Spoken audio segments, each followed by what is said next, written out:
एक ॻोठ में अमीर इंसान आलिशान घर ठहराए रिहाइश अख्तियार कई। हू मालदार इंसान कॾहिं बि ॻोठ में कंहिंजी बि मदद कोन कंदो हो। उन्हीअ ॻोठ में कुछ दुकानदार अहिड़ा बि हुआ जेकी पाण त अमीर न हुआ पर माण्हुनि जी भरपूर मदद कंदे नज़र ईंदा हुआ।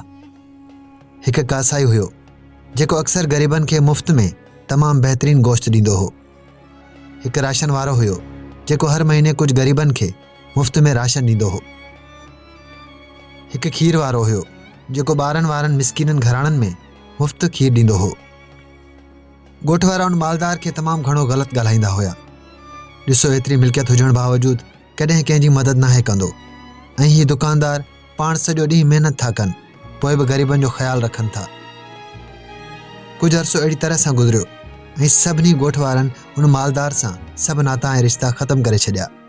ऐं जॾहिं उन मालदार इंसान जो इंतकाल थी वियो त ॻोठ मंझां कंहिं बि शख़्स उनजे जनाज़े में शिरकत कान कई।